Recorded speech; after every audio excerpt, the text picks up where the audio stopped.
Welcome to Your Time In. I'm your host, Adrian Shepard. Let's just jump in. So today's episode 3 of season 2, Pen and Pad. We're going to be joined by writer Brian Nowak. Let's get him in here. Hey, everyone. Hey, Brian. Good morning. Good morning. It's good to see you. It's good to see you. It's good to see you. I'm so excited for this. Little spoiler alert. I have always wanted to write a children's book for my son. So I'm hoping to get some knowledge from you on that. So can you I will be tell? more Can you? than happy. Thank you. So can you start off by telling us a little bit about yourself? Sure. My name's Brian Nowak.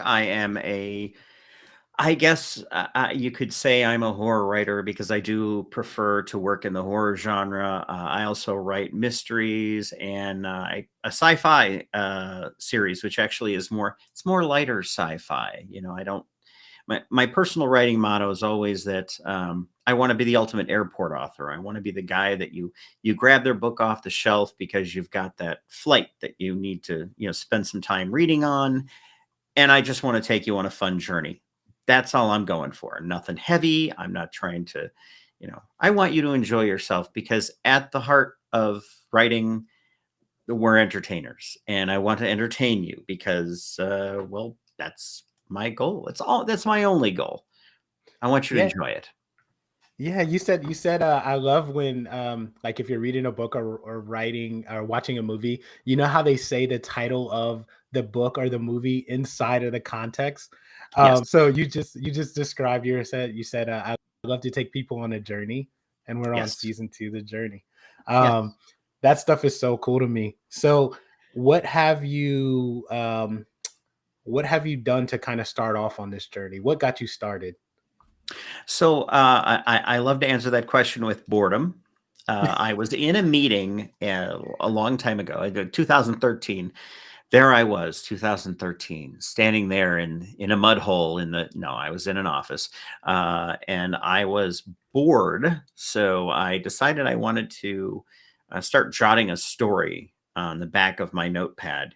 And really, the conversation had nothing to do with me anyway. So I was just taking, little notes, little pieces here and there. And 10 pages later, I realized I had the makings of a pretty decent story. So I sat down and kind of, I hit the keyboard and plotted it out. And it ended up becoming a novel that I don't even sell, because to be honest, from a story standpoint, it's a good story. But from a technical standpoint, it's kind of a disaster. But it was my first novel.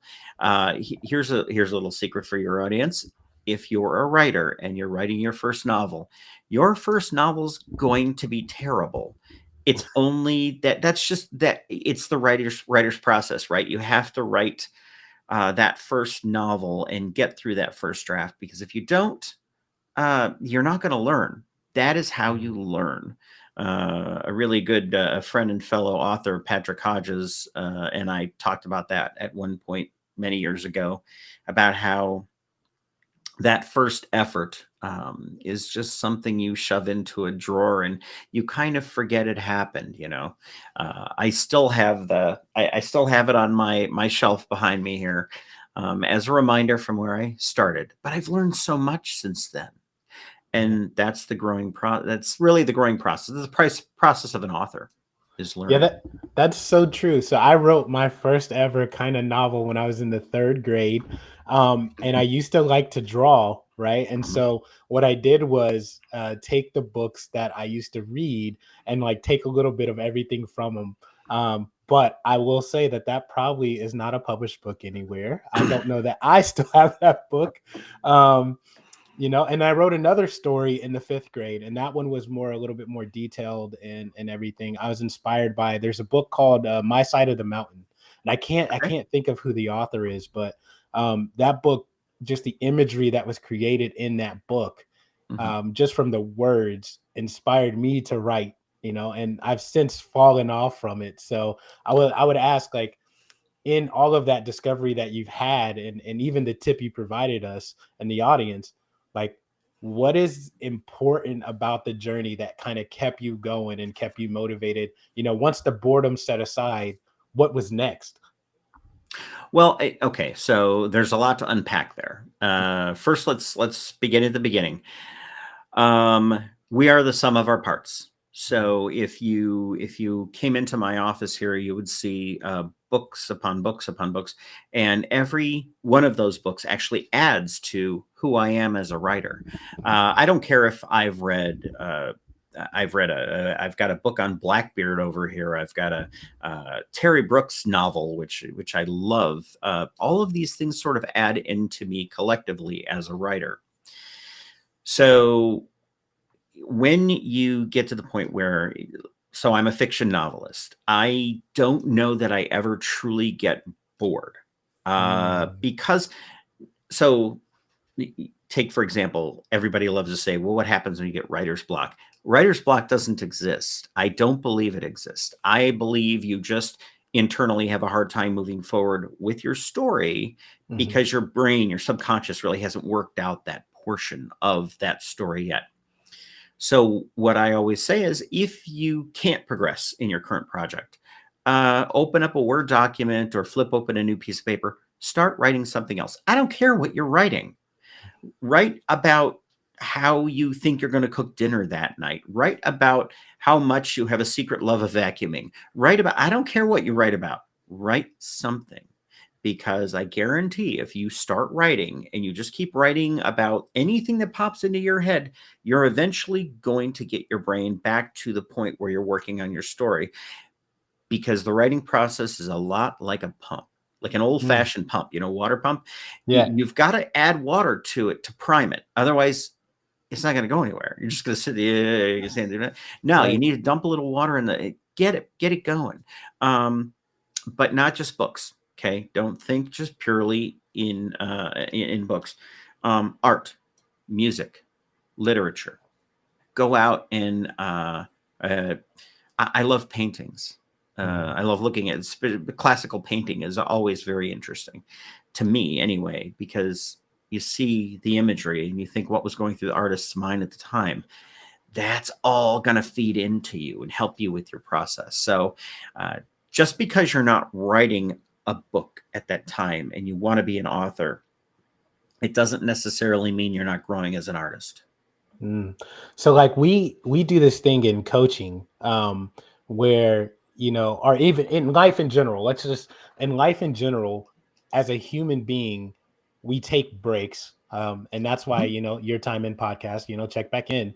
But those breaks are necessary because you mentioned some important things, and I want to highlight them. Your conscious and your subconscious brain. Yes. The effect of when you're driving in the car, you have no idea how you made it to somewhere because you've zeroed out in your conscious brain, but your Yes. subconscious brain has driven the vehicle for you and you made it safely to your destination. Right. The important things are to let go, right, and do something else or occupy a different space. And I think that you highlight that exactly. Like when you hit that perceived block, even in your life, you have to do something else. And then it's amazing what happens with that perceived block once you've occupied that space with something else. That creativity is by far the most in that space than it is when you're actively reading that same thing over and over and over and over again. Yes. Yeah, Yeah. that's awesome. Well, and it's a really bad situation to put yourself in, because all of a sudden you're sitting there, you get frustrated because you're not making progress. And then because you're frustrated, you try to push yourself harder to do something that got you frustrated in the first place. It's a cycle, right? So you said a really good point there. Step back, move back from that part, go look at, I personally, I have a podcast, All Things Writing, where I get to interview writers. I get to do that kind of thing, but it's separate from my novel writing. I also I play video games. I love video games. Who doesn't? Right now, I'm on an Elden Rings kick, But I sometimes I just have to kick back, relax, and kill a whole lot of low level players. Why? because it distracts my mind. It's pulling me away from that novel writing process. And it all feeds into your creativity somehow. Yeah, we have I do like yeah, I think that's the important thing is you're describing balance, Mhm. right? Whereas even if you love and thoroughly enjoy to do something, you have to have other things. There's more parts of you that you have to satisfy. I will ask though, Yes. I do want to, I'm so curious. So when you're doing your other activities or Mhm. your other hobbies, do you do those then spiral into maybe a creative thought or creative idea that then you capture in writing? I think sometimes they do. I guess, for example, for many years I was a pretty competitive fencer. You can actually see behind me. I've got one of my foils hanging off the wall. I also like to go to the gun range and shoot. I actually have a weapon over here on the wall. Not the BB gun. That's my Daisy Red Ryder carbine action 200 shot range model air rifle because I love the movie A Christmas Story. Um, but I enjoy these things. They are a step back, but they also get me to thinking. Okay, well, what would happen if? I was thinking the other day, what would happen if you were out fencing and somebody secretly removed the tip off their foil? Well, now you have an active weapon. Mm, You could kill somebody with that. That's not that hard to do. So, would that be an interesting way to murder someone? Well, I'm a yeah. horror writer. Yeah, well, you could make it look like an accident if you wanted to. If you're working on a mystery story, what a great way for the main character. By the way, nobody go out and do these things, okay? I want to say Full categorically, disclaimer, full disclaimer. do not kill anyone, okay? I'm not advising we, murder. we are in a Uh, creative realm right now. Okay, this is creation of writing, not a life. yes, not it's not a murder is not a good way to deal with your problems. Believe me, I write horror and mystery, and you won't get away with it because I have studied the forensics. They'll figure it out. But yeah, I think there are a lot of things that happen in life that inspire you. There's I wish I almost had a swivel camera at this point. There's a painting on my wall, and I walked into a store that was having my wife and I walked into a store. They were having like a 75% off sale or 50% off sale or something, and it's art from a legitimate, wonderful artist here on the East Coast, and it's a painting of a young girl. She's probably, I don't know, the 14, I'm guessing, and she's standing on a dock, like a boardwalk, and she's looking over the edge at something. It's that at something that's interesting to me. What is Mm. she looking at? What has her attention? Uh, and it actually looks like one of her flip flops, maybe off. So I wonder if she dropped her flip flop in the water or something and she's trying to get it back, or maybe she's looking at ducks. This is why you need that additional art to feed you. I think too, it's like for me, with even like so we'll talk about the coaching now. With the coaching, people say things that they're not even aware that they're talking about, or maybe they feel like the impact of a bad day at work is what's really got them off rails. And then when you start talking to them, you're like, that's, you had an event at work, you did, but you were already that way before you went into work. Yeah, How was your drive? Right. That's what I usually ask people. So when you woke up that morning, was anything different? Did you cook breakfast instead of eating your bowl of cereal? Did somebody cut you off on the road? And then you arrive at yeah. your present moment, right? And then, oh, when you got to work, then you noticed that thing that made you get off the rails. Maybe you wouldn't have noticed that had you have started differently. Yeah. Um, and I love when I can do that in a book, right? When I start a book and I start with one preconceived notion or a bias, right? That we all Mhm. naturally have, and everybody tries to pretend like they don't, but we all have natural biases. And Sure. the only way to overcome them, by the way, is to acknowledge them.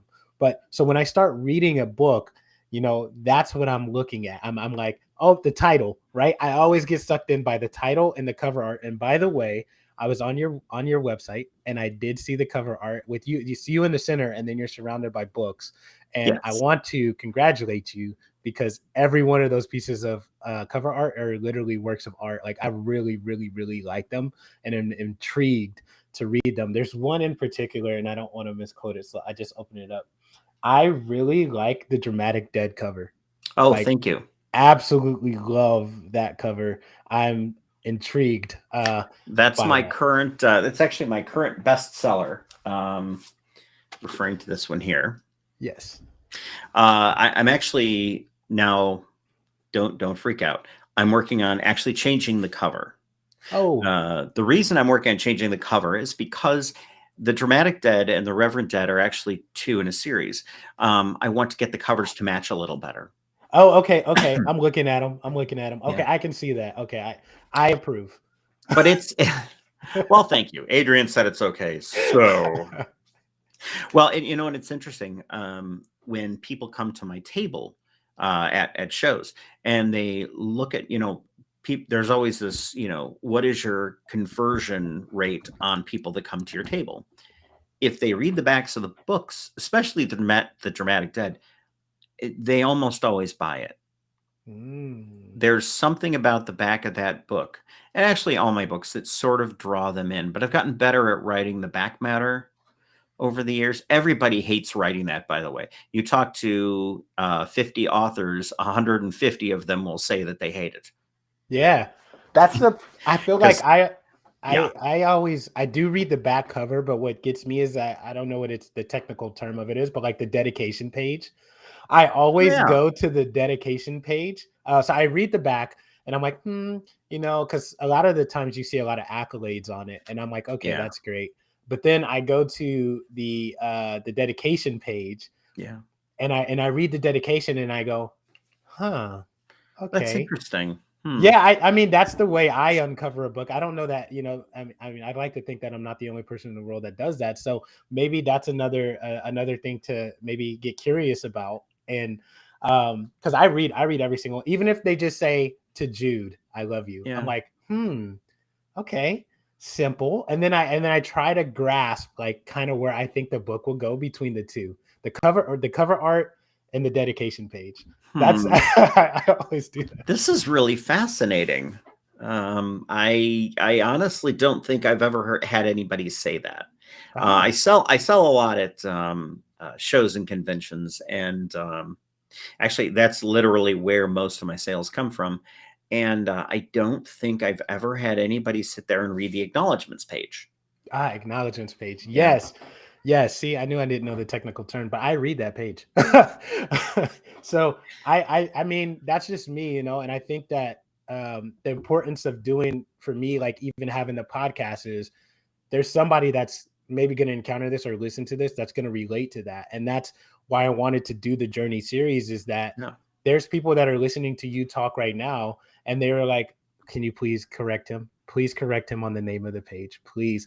And it's Sure. I mean, it's and I like that though. I like that there's people that will relate and that will help somebody with maybe starting to become an author themselves. And mm. so I want to ask you, what's the first step in your opinion of just becoming a writer?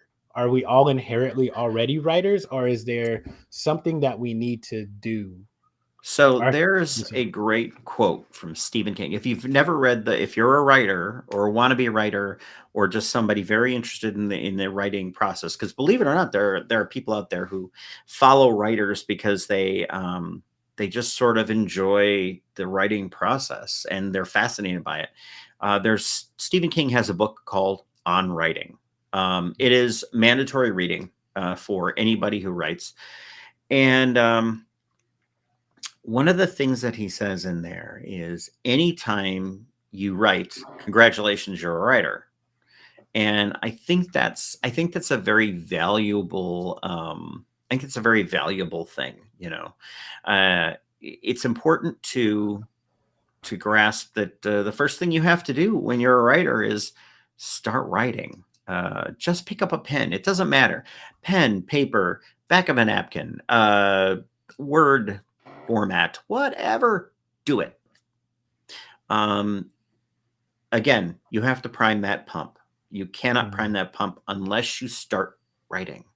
So just do it, man. Just do it. I always tell people, look, if you can carve out 5 minutes a day to write, great. Mhm. Work on 10. If you can work on 10, work on 15. If you can work on 15, go from there. And remember, not all writing is, or not all writing is writing.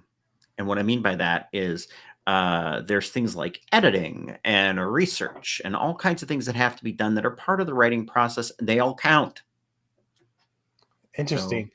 Yeah, I've been going back and forth. So I always wanted to write a story, like a children's story to my son, kind of sure. like a not a memoir, but like a letter to him. Okay.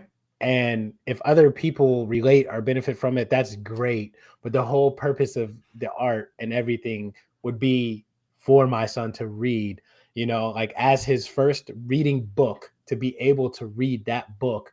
Mhm. That's what I want to go towards. And it's actually sounding more achievable that you broke it down. And if I can do, because I just look at these novels and I'm not gonna lie. I mean, I get intimidated by it because I go, how in the heck did you go and start writing and then know that that was the end of a chapter? And then to start the new chapter. And then at some point, like, the novels that twist and turn, and then they take you back to like chapter one on that little thing that was on the table. And that, like, how in the heck do you like, okay, you remember because you wrote it, but how do Mhm. you know that that story is going to transpire that way, or does it develop as you write it? And that's the stuff that, like, in my head, it intimidates me because I go, okay, well, I'll write a book and I know what I want to write it about to him. And but then it's like, at some point, what am I trying to get him to think about as he's going through the pages? And then I know I can do the beginning and the conclusion, but that middle piece, right? I forget what it's called, but where you peak and then you kind of start coming back down. That part is the intimidating part for me. No, peak works. Yeah. Crescendo, the I don't know. We actually, when you're talking about writing, you talk about it's this very much roller coaster style Mhm. hill where you hit that top part of the roller coaster, that peak, right, and then you come down. Shoom. Um, that is the point that you have to see. I don't actually think about that. What I think about Mhm. is I have a character, because the character is always first in my mind. I see something and I think, oh, that would make a great character for a book. Let's go with that. And then I see the end. Where do I want that character to end up at? And then it sounds creepy, but then I let that character start walking. And I really just chronicle the events that make that happen, with the understanding that you're going to hit that point. You're going to hit that peak and go, okay, there we go. That's what's happening. That's their big thing. But it happens over time. It's just a gradual process. Um, I think you have a great idea. I really do. But you ask the critical question, why? Why am I writing this? Mhm. You have to write a book that you are going to want to read to your son, or your Mhm. son's going to want to read. But you have to like it first. That's my Right. biggest piece of advice. I know we're coming to the end of our time, but that's my biggest piece of advice. You have to write the book that you want to read. Don't write a book that you think other people are going to read, because all you're going to be doing is chasing trends. Don't do that.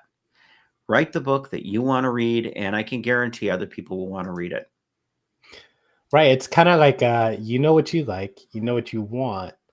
You have to be intentional when you start the pen to the pad. Be intentional with what you want to achieve an outcome, and I think that it'll flow. Like, I'm actually connecting with it. I'm going to challenge myself, that I'm going to have it within the next 2 months. I'm going to give myself a timeline, 2 month timeline, that I'll have a draft, and I'll start reading him the draft, and then start editing and tailoring it from that point forward. I think that's my new short term goal, actually. And and forgive yourself. That's Yeah. another piece of very important writing advice. You're going to have goals that you're going to set, and you're not going to meet them. And don't be so hard on yourself that it's going to break you. It's not. as a writer, you have to understand that I have a novel that I currently am shopping around with agents and publishers. It's a long, it's a honking, it's 108,000 words. And if you Mm, consider, so the Dramatic Dead comes in at about 76,000 words. So it's quite a bit more than this one. So you consider it mhm, in terms of thickness. It's a big book. I wanted to have that written in a year. Took me two, um, because it was such a complex story to tell. mhm. But I was not hard on myself. I, Yeah, you got to take your time, do it right. that's it. And then check back in with yourself too. Like Yeah, everybody forgets that part is the motivations that you have in life change and everything, and you have to check back in because there's always going to be shifts around you. You have to make sure that you're still good. yeah. I love that actually that you just said that. It's one of those things that we think it all the time, but nobody ever actually vocalizes that to, and we don't vocalize that to ourselves. We're too hard on ourselves as Yeah. human beings. We're just really, we expect ourselves to do everything and everything to come out right every single time. And that's not reality at all for anyone. So we got about 3 minutes left. Do you want to tell us about how you got to All Things Writing podcast? How did that come about? Well, that came about. That was a COVID baby. I wanted to chronicle my writing journey, and I tried blogging, and I had a very hard time with blogging because um, I don't know. I think it was easier for me to talk about. Now I still write scripts for the show, but it was easier for me to talk about the writing process than it was for me to blog about it. So All Things Writing has been going strong since then. We're on our third season, 92 episodes, 93 episodes in the can. We've just had a great time of it, and if you're interested in writing, head on over to All Things Writing and check us out. Actually, I just put up a Facebook page for All Things Writing. Just got around to finally doing that 2 years later, but yeah. Yeah, the But maintenance the maintenance piece is me and you both understand the maintenance piece. yeah, Uh it what is goes on behind the definitely. scenes? Yes, yes, and that Yeah, is why, we appreciate all of our fans because are the listeners too, because there's a lot of work that goes into orchestrating these there's a things, lot. and we do it all. So I personally enjoy doing it, but we do it all so that you can reap the benefit of it. And we're just here to serve and support and get the words out, and we're just To vocalizing. encourage. Yes, yes. So kind of your final thoughts. So the premise of the journey is to help people get unstuck. So for those people who are on the same journey of writing as you, do you have any last words of encouragement for them? Don't be so hard on yourselves. You're going to get to where you want to go, but you need to give yourself the space to make those moves there. Write every day. Don't let up on yourself, but also forgive yourselves when things don't work out quite the way you want them to. But you're going to get there. I encourage you. All right. And where can the people find you? Well, you can find me on Facebook at Brian the Writer, spelled with a Y, by the way. You can find me on All Things Writing Facebook page. You can also go to www.briannowak.com and you can see all of my wonderful books and everything else. You can find me on Amazon. I'm kind of all over the place. Well, thank you for joining us, Brian. Thanks, I Adrian. It was appreciate great. you on. All right, everyone. Thank you for tuning in. As always, break time's over. Time to check in.